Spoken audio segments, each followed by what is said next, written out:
आपके वक्त में 5.8% GDP का जो फिजिकल करंट अकाउंट डेफिसिट, हमारे वक्त में आपने ही जो 3 महीने में इसका बेड़ा गर्क करने की कोशिश की, चले वो हो भी गया तो 4.4 है।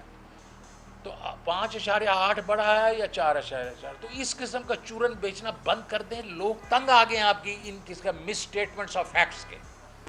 आई थिंक मेरे ख्याल में अगर आप फिजिकली लोगों को इस तरह मिलेंगे ना तो वो पता नहीं आपके साथ क्या कर देंगे। अब आपने बात की कि जनाब वाला हमने एकदम कंट्रोल कर दिया, और क्या नंबर दिए हैं? जुलाई के 18 दिन के। अरे भाई 18 दिन में काम नहीं होता, पूरा महीना होता है। और आपने अगर एनर्जी की इंपोर्ट्स रोक दी हैं और लोड शेडिंग 16-16 घंटे शुरू कर दी है, तो उससे ये जो है ये परमानेंट सोल्यूशन नहीं है। बिकॉज लोग जो हैं वो चाहते हैं कि बिजली मिले उनको। और हम तो ये चाह रहे थे, हमें ये मालूम था कि इस वक्त थोड़ा सा करंट अकाउंट डेफिसिट होगा, बिकॉज ये जो 3-4 चीज़ें हैं, बार बार मैं कह चुका हूँ। ऑयल पेमेंट्स जो हैं 9 महीनों में 7.5 अरब रुपये ज़्यादा हुई। उसके बाद वैक्सीन्स 3 बिलियन हुई। कोयले की जो है इंपोर्ट 1 बिलियन से ज़्यादा हुई, और खुर्दनी तेल की 1 बिलियन। ये 12.5 बिलियन, तो 13.2 बिलियन में से 12.5, तो हम बिल्कुल करंट अकाउंट बैलेंस पे थे। हम अपनी ग्रोथ कर रहे थे 6% की। हमें पता था कि ये सुपर साइकिल नीचे जाएगा। जब नीचे जाएगा तो हमारी ग्रोथ वहीं की वहीं रहेगी, और हमारा जो करंट अकाउंट भी नीचे आ जाएगा डेफिसिट, हमारी इन्फ्लेशन भी नीचे आएगी। लेकिन आप इसको समझ नहीं सके, तो आपने इसका बेड़ा गर्क किया, और आज इस सूरत में हम आ गए हैं। आपने बात की कि जी ये हुकूमत जो है 20 ट्रिलियन रुपए का कर्जा छोड़ के मतलब इजाफा करके चली गई। चलें जी, 20 ट्रिलियन तो नहीं है, जो असल नंबर आपके अपने जो हैं वो तकरीबन 18.5-19 ट्रिलियन है। चलें, आपने कह दिया। लेकिन इन 100 दिनों के बीच में आपने क्या किया है? 7.3 ट्रिलियन का कर्जा आपने इन 100 दिनों में बढ़ा दिया है। मिफ्ता साहब, पलट तेरा ध्यान किधर है? हमारे तो 20 ट्रिलियन पे शोर मचा रहे थे, तो 100 दिनों के बीच में तो तुमने 7.3 कर दिया। तो ये किस पे बोझ पड़ेगा? आपकी IMF का जो आप बात कर रहे हैं कि हम उसके ऊपर हम लोगों ने उनके एग्रीमेंट कर दिए हैं, तो किस शराइत पे किया है? सबको पता किस शराइत पे किया है। आपने तेल की कीमतें जो हैं वो ऑयल की वो 100 रुपये लीटर बढ़ा दी, 130 डीजल की बढ़ा दी। आपने कहा कि हम इलेक्ट्रिसिटी है 47% बढ़ा देंगे, गैस 45% बढ़ा देंगे, और 855 अरब रुपए का पेट्रोलियम लेवी लगाएंगे। PTI जब 9 महीने में सिर्फ 135 लगाया था, आप पूरे साल में 800, और ये कितना होगा? 50 रुपए फी लीटर। तो क्या होगा? ये सारी जो इन्फ्लेशन अभी आपकी डिप्रिसिएशन हुई है रुपए की, दबा के हुई है, 43 रुपए से हुई है इन 100 दिनों में। और ये जो आपके अभी भी इस वक्त जो इन्फ्लेशन है, CPI तो 21-21.5% है। आपकी जो रोज़मर्रा की चीज़ों पे जो इस वक्त महंगाई है वो 33% है, वो बढ़ेगी। और इस जो रुपये की ये जो नीचे डिप्रिसिएशन हुई है, इससे और बढ़ेगी। महंगाई का तूफान बदतमीज़ी आएगा, और किसके ऊपर आएगा? आम आदमी पे आएगा। और आप हमें कह रहे हैं कि जी मईशत तो बस ठीक हो रही है, बहुत अच्छी हो रही है। और आज पहली दफ़ा आपने ये एक्सेप्ट किया, जो मैं बार बार कहता रहा हूँ, पिछले 3-4 महीने से कहता रहा हूँ, कि जो पॉलिटिकल अनसर्टेनिटी है वो इकोनॉमिक इंस्टेबिलिटी को जन्म देती है। आज आपने अपनी प्रेस कॉन्फ्रेंस में इसको एक्सेप्ट किया। तो और 6% हमारा ग्रोथ रेट था, जो आपने ही अपने इकोनॉमिक सर्वे पे कहा।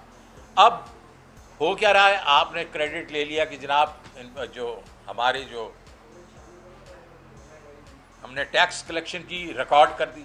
अरे आपने कहाँ से की? वो तो हम करके गए हैं भाई।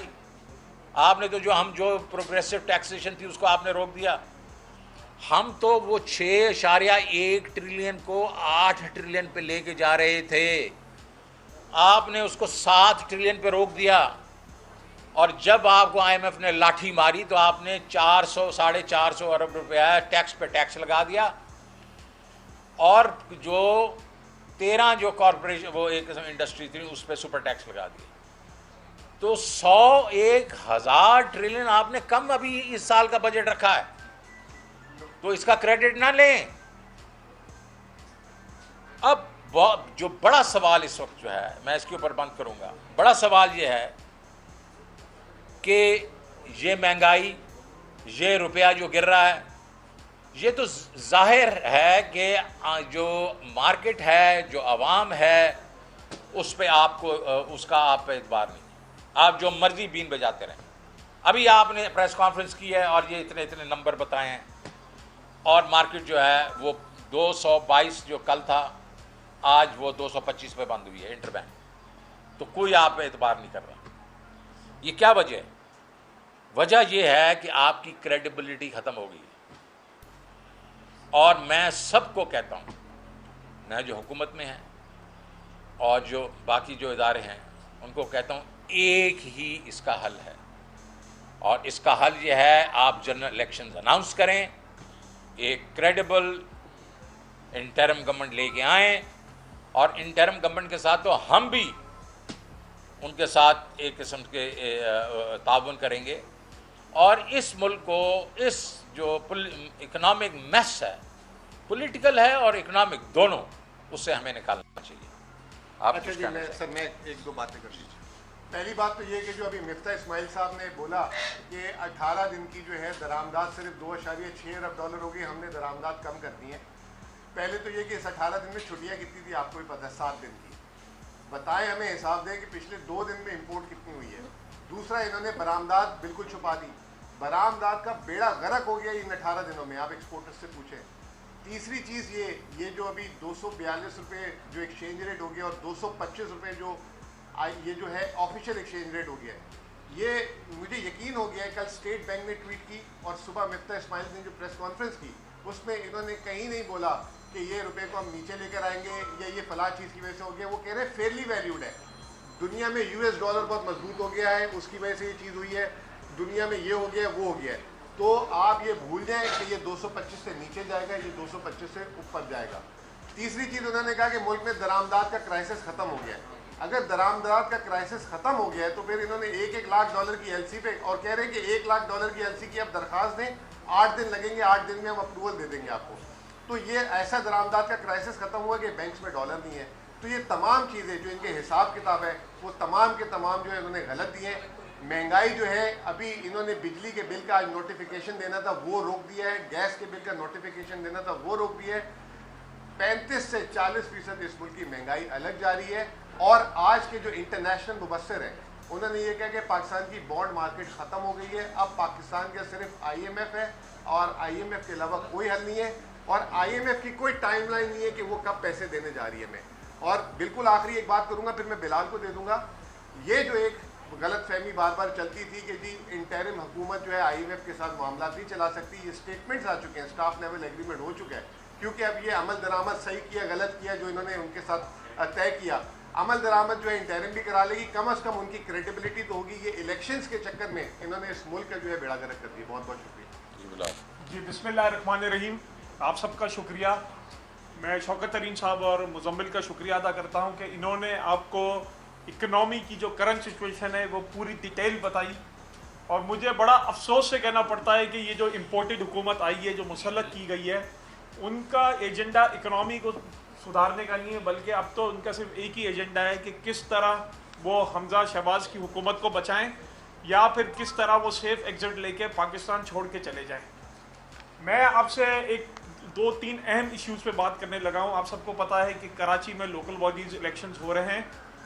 उस हवाले से आपको कुछ ताज़ा तरीन सिचुएशन बताऊं। देखिए, इलेक्शन कमीशन का काम होता है free, fair and transparent elections कराना। मुझे बड़े अफसोस से कहना पड़ता है कि इलेक्शन कमीशन का जो अमला है, जो ROs हैं, प्रिसाइडिंग ऑफिसर्स हैं, DROs हैं, वो पाकिस्तान पीपल्स पार्टी की B टीम बन गई हैं। और मुझे कल से शिकायतें आ रही हैं कि district Malir, district Keamari, district east में पोलिंग स्कीम्स रातों रात चेंज कर दी गई हैं। डिस्ट्रिक्ट केमाड़ी में बल्दिया, मारीपुर और साइड टाउन में पोलिंग स्कीम्स चेंज कर दी गई हैं।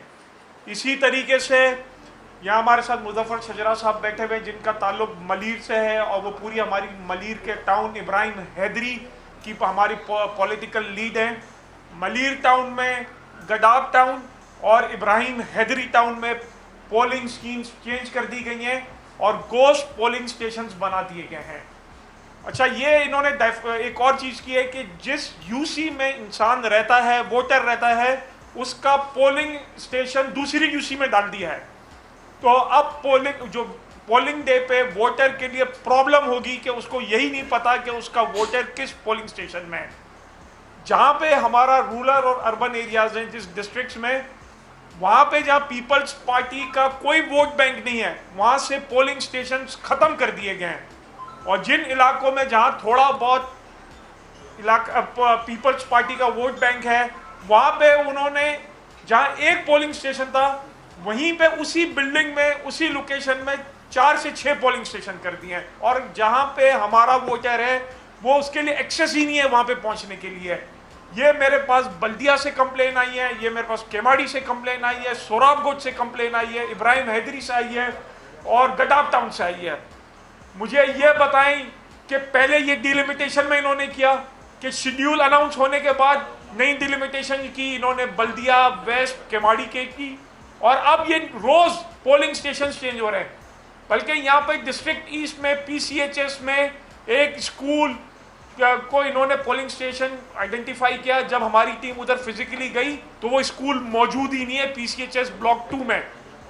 ये वो प्री पोल रिगिंग है जो इलेक्शन कमीशन कर रही है, क्योंकि पीपल्स पार्टी, MQM और तमाम PDM जमातें, इनको पता चल गई है कि कराची में मेयर इंशाल्लाह ताला पाकिस्तान तहरीके इंसाफ का आ रहा है। आज मुझे पता चला है कि रेंजर्स और फौज जो है वो इलेक्शन डे पे पोलिंग स्टेशंस के बाहर होगी। मेरी दरख्वास्त है कि वो पोलिंग बूथ के अंदर भी हो, ताकि लोग जो है वो अपना वोट बगैर किसी खौफ के डाल सकें और free, fair and transparent elections हो। मैं इलेक्शन कमीशन से सवाल पूछता हूं कि आपने नोटिफिकेशन निकाला है all Pakistan security guards association को कि हमें प्राइवेट सिक्योरिटी गार्ड्स मुहैया किए जाए। क्या आपके पास अमला नहीं है? क्या आपकी एडमिनिस्ट्रेशन फेल हो गई है? क्या प्राइवेट सिक्योरिटी गार्ड जो हैं वो इलेक्शन के दिन पे आप तैनात कर रहे हैं? कौन जिम्मेदार होगा अगर उस दिन लॉ एंड ऑर्डर सिचुएशन की खराबी होगी? क्या आप एक्सपेक्ट कर रहे हैं कि प्राइवेट सिक्योरिटी गार्ड है ना वो लॉ एंड ऑर्डर सिचुएशन को मेंटेन करेगी? सिंध एडमिनिस्ट्रेशन के पास कैपेसिटी ही नहीं है कि ये इलेक्शंस करवाने की। पूरे पाकिस्तान को पता चल गया है कि PTI वाहिद ऑप्शन है। और आप देखें कि कराची में MQM, पीपल्स पार्टी PMLN, बहुत सी जगह पे इन्होंने इत्तेहाद कर लिया और मुश्तरका पैनल पे इलेक्शन लड़ रहे हैं। इनके पास कैंडिडेट ही नहीं है। PTI वाहिद जमात है जिसने कोई अलायंस नहीं किया। सबसे बड़ी पॉलिटिकल पार्टी कराची की वो पाकिस्तान तहरीक इंसाफ है। और जिस तरह शौकत तरीन साहब ने कहा कि ये जो संडे के बाद जो पॉलिटिकल अनसर्टेनिटी बढ़ी है, क्योंकि अब इंशाल्लाह ताला हम नए जनरल इलेक्शंस की तरफ जा रहे हैं, तो सबको पता है कि इमरान खान आने वाले नेक्स्ट प्राइम मिनिस्टर हैं। तो ये PDM जो है वो चाहती है कि वो भाग जाए और इलेक्शंस ना वो। मुझे पता चला है कि MQM ने पेटिशन फाइल की है बल्दियाती इलेक्शंस को डिले कराने के लिए, और बहाना बनाया है बारिशों का, बहाना बनाया है इख्तियारात का। जब हमारे सिंध के सदर अली जैदी साहब सुप्रीम कोर्ट गए थे, और हमारा पहले दिन से यही है कि आर्टिकल 140A के तहत आप इख्तियारात दें, डिवैल्यूएशन ऑफ पावर करें। NFC की तो बात होती रहती है। पिछले 9 महीने में ही वफाकी हुकूमत ने सिंध को उसके टारगेट से ज़्यादा पैसा दिया, लेकिन 15 साल से PFC सिंध में नहीं हुआ। इंशाल्लाह ताला कराची का पैसा कराची वालों पे खर्च होगा, और यही लेके इंशाल्लाह ताला आपको बताएंगे कि मेयर जो है वो PTI का होगा। तो सवालात दे।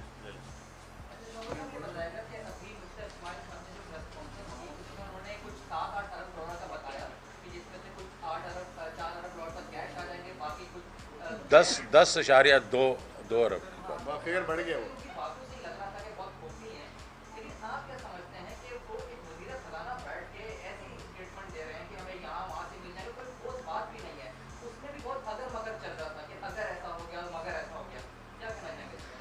लेकिन जी जो बेसिकली ये फ़र्क नहीं समझते कि 19 अरब में और 17 अरब में क्या फ़र्क है, तो फिर वो भी तो बाकी बातें भी तो ऐसी करेंगे ना। देखें उनके पास कोई वो है नहीं है, कोई जवाब नहीं है जो बातें करने का। तो वो इस किस्म की अभी जो आप देखें ना वो मम्बल कर रहे होते हैं, 2 बिलियन इधर से 1.5 बिलियन उधर, तो क्यों नहीं आया हमारे पास?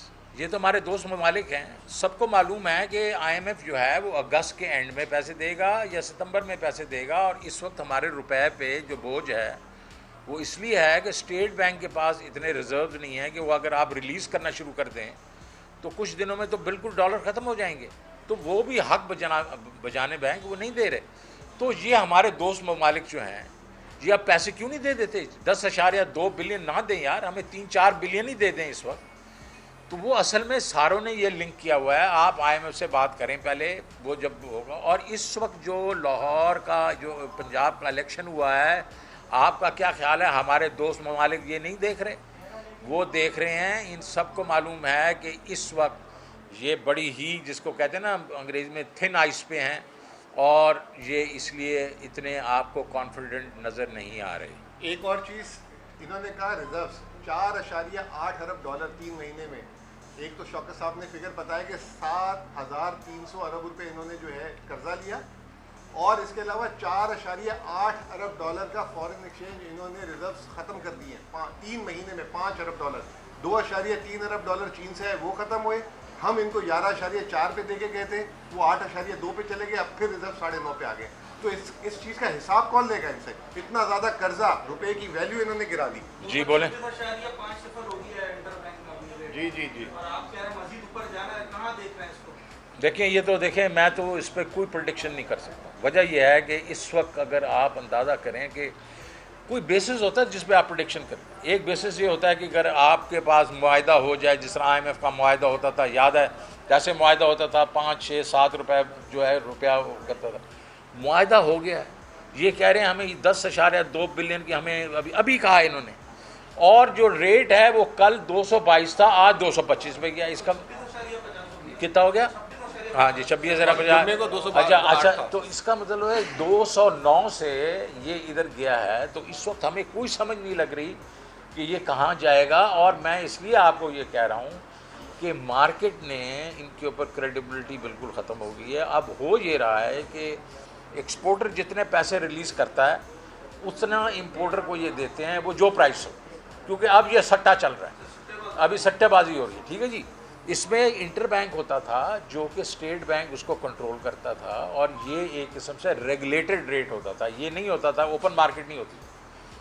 अब ये हिसाब हो गया है कि अब ये एक किस्म से सट्टाबाजी है, और एक्सपोर्टर को भी पता है कि यार ये तो हम थोड़ा और रोकेंगे तो और हमें पैसे मिल जाएंगे, तो वो यही कर रहा है। तो इसको हमें, जो हमारा जो रेगुलेटर है स्टेट बैंक है, इसको चाहिए कि ये बैंकों को बुलाए और उसको कहे कि ये नहीं चलेगा, और कोई तरीक़ाकार इसके ऊपर करें ना जी, कि कुछ रिलीज़ कर दिया करें, कुछ बैंकों को कहें आप पूल कर लें, कोई तो अक्ल लड़ाए ना इसके ऊपर यार। अदरवाइज़ तो ये तो कल को, अभी आपका मैं बताऊं, आज आगे एक डील जो हुई है 242 में भी हुई है, ठीक है जी। तो और ये इंटर बैंक में, तो मैं ये चाहूँगा कि देखो ये हमारा मुल्क है, हम भी चाहेंगे कि किसी तरीके से हम हेल्प करें। अगर ये हमारे साथ कोई मशावरत करना चाहते हैं मेरे साथ या किसी का, वो भी हम करने को तैयार हैं। इस वक्त जितने अब ये रेट बढ़ेगा वो हमारी महंगाई को बढ़ाएगा, हमारे जो डेट है उसको बढ़ाएगा जी।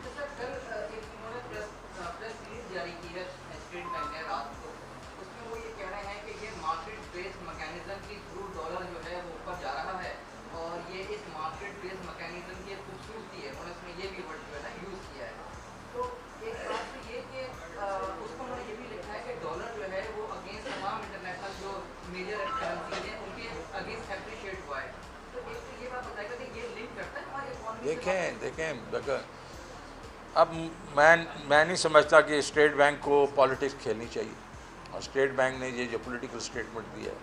देखो जी, एक्सचेंज रेट क्या होता है?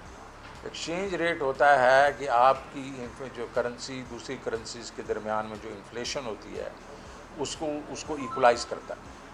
वरना देखें, आपकी चीज़ 100 रुपये की है, आपकी इन्फ्लेशन फ़र्ज़ करो 20% है, तो अगले साल उसकी कीमत 120 होनी चाहिए। लेकिन अगर आप आगे एक्सचेंज रेट 110 है तो आपकी चीज़ नहीं बिकेगी, ठीक है, तो वो 120 ही होनी पड़ती है। तो जिस तरह याद है डार साहब ने ख़राबी की थी, तो क्योंकि उन्होंने अब एक्सचेंज रेट को काबू किया। अब मुझे ये बताएं कि इस वक्त जो 225 पे जा रहा है और ये 209 था जो फ्राइडे को, तो 225 और 209 16 रुपये है। 16 रुपये, ये 3 दिन में इन्फ्लेशन इतनी ज़्यादा हो गई है। ये डॉलर मतलब क्या मतलब 16 मतलब रुपए की इन्फ्लेशन मतलब इंक्रीमेंट, तो ये बात नहीं है, ये स्पेकुलेटिव प्रोसेस है, क्योंकि आप खुद रिलीज़ नहीं कर रहे डॉलर्स, तो लोग जो हैं वो सट्टा खेल रहे हैं। आपने खुद कहा कि रियल इफेक्टिव एक्सचेंज रेट जो है हमारे, जिस तरह इन्होंने दिसंबर की बात की, उससे 3% सिर्फ डिप्रिशिएट हुआ है करेंसी, और अब ये 40 ये मतलब 43 रुपये हो गया है। तो ये दरमियान में जो फ़र्क है, ये क्या हुआ, ये क्या है, ये इकोनॉमिक्स है, ये इकोनॉमिक्स नहीं है। और ठीक है 12% लोगों ने ये कहा कि हमारा जो डॉलर है वो अप्रिशिएट हुआ था, अब वो डिप्रिशिएट करेंसीज के अगेंस्ट होना शुरू हो गया, उसका इम्पैक्ट तो वापस आना चाहिए ना। ये बात नहीं है, बात सिर्फ है कि पॉलिटिकल अनसर्टेनिटी है इस वक्त, और लोग ये कह रहे हैं कि ये पत्नी हुकूमत रहती है नहीं रहती, तो वो लोग जो हैं वो, और जब स्टेट बैंक बीच में नहीं आ रहा, स्टेट बैंक कह रहा है कि आप अपना खुद सेटलमेंट्स करें, तो वो सेटलमेंट्स हो रही हैं, वो तो सट्टाबाजी हो रही है, वो कोई इकोनॉमिक्स तो नहीं है ना जी। ये जो डॉलर इतना ऊपर जा रहा है, तो पेट्रोल की जो कमी है वो तो फिर आवाम तक नहीं पहुंच पाएगी, जो हमने कम किया वो हमने उतना ही गवा दिया। एक बात तो ये, दूसरा रात मुफ्ती इस्माइल साहब ये भी कह रहे थे कि उनकी डील जो है वो IMF से मुकम्मल हो गई है, अब वर्ल्ड बैंक में जाएंगे, एशियन बैंक में, तो केयर टेकर आए तो इसी को फॉलो करें, ऐसा सब कुछ हो गया। देखें जी, पहली बात तो यह है कि वर्ल्ड बैंक, एशियन बैंक वगैरह तो आपको कर्जा देते हैं, तो वो तो स्टेट्स पे देते हैं, वो तो हम तो करेंगे, वो ऐसी कोई बात नहीं। टर्म भी आई तो वो तो कोई इशू होना चाहिए। और IMF के साथ जो मुआहदा इन्होंने बड़ा सख्त किया है, लेकिन IMF के साथ अगर इनका मुआहदा है तो हमें इंटरनेशनल कमिटमेंट्स पूरी करनी चाहिए, और अगर जो भी आएगी तो उसके साथ थोड़ा निगोशिएट बेशक कर लें, लेकिन IMF के अंदर हमें रहना चाहिए, और ये कोई इसमें कोई इशू नहीं होगा। लेकिन आपने पहला सवाल क्या किया कि ये पेट्रोल की कीमतें बढ़ेंगी, वो इसलिए बढ़ेंगी कि एक तो ये डिवैल्यूएशन जो होगी आपकी करेंसी की, दूसरा आज 107 पे चला गया, तेल फिर चला गया 107 पे, और उसके बाद इन्होंने 50 रुपए की लेवी भी लगानी है, फिर इन्होंने 17% का सेल्स टैक्स भी लगाना। तो ये जो इन्होंने वो जो है अपना ऊँट के मुँह में ज़ीरा दिया था, वो पूरा तरीके से निकाल भी देंगे और भी डालेंगे। ये बेशक जो अगले 15 दिन के बीच में कुछ ज़्यादा ना इंक्रीज़ करें, लेकिन डेफिनेटली 855 अरब रुपए की इन्होंने लेवी आप पे लगानी है, तो वो देख लेना वो कितनी है। जी मुजफ्फर साहब आप कुछ बोलना चाह रहे हैं? बिस्मिल्लाहिर्रहमानिर्रहीम। ये सिंध इलेक्शन कमीशन जो है पीपल्स पार्टी की बी टीम बन गई है। हमने इंटीरियर में जो इलेक्शन हुए वो देखे आप लोगों ने कि डब्बे घरों में ले जाके उन्होंने ठप्पे लगाए। यहाँ कोई पूछने वाला नहीं। कोर्टों का हाल ये है कि दरख्वास्त दो तो तारीख पे तारीख, कुछ कोई फैसला नहीं होता। इसी तरह यहाँ हमारे इब्राहिम हैदरी टाउन में UC 10 में रात को हमारे टाइप कुरंदान और तजवीज़ कुरंदान को लेके समंदर में चले गए और 2 दिन के बाद उनको वापस लाया। इधर जब हम RO से डिस्कस किया कि भाई हमारे ले गए हैं, उठा के ले गए हैं, आप दूसरे हमारे पास मौजूद है, ले लो। उन्होंने कहा हाँ ले। आखिर में कहा कि हम नहीं ले।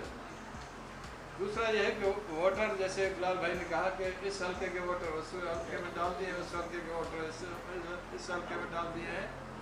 लेकिन फिर भी मैं चैलेंज करता हूँ पीपल्स पार्टी को कि हमारा इब्राहिम हैदरी टाउन जीत के दिखाए तो मैं उनको मानूंगा। इंशाअल्लाह ताला इब्राहिम हैदरी टाउन हम जीतेंगे।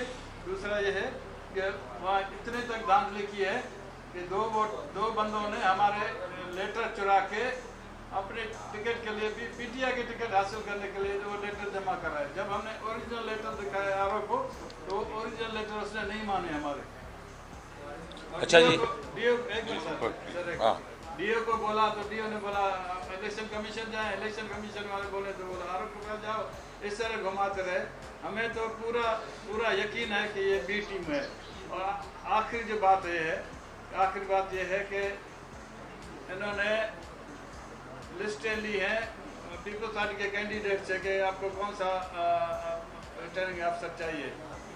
ये मैं एक सच बता रहा हूँ, आप सब मुझे जानते हैं, मैं कभी झूठ नहीं बोलता। और ये रिटर्निंग ऑफिसर जो उनके मनपसंद है वो वहाँ रखे जा रहे हैं। हमारी डिमांड ये है कि वहाँ इलाके के लोग ना हो, दूसरे इलाके के लोग वहाँ तैनात किए जाए। तो मैं समझूंगा कि फिर कुछ हम कर रहे हैं। फिर भी मैं चैलेंज करता हूँ कि मशीनरी गवर्नमेंट मशीनरी इस्तेमाल ना हो। मुझसे जीत के दिखाता हूँ तो मैं बहुत शुक्रिया, बहुत बहुत शुक्रिया जनाब, थैंक यू।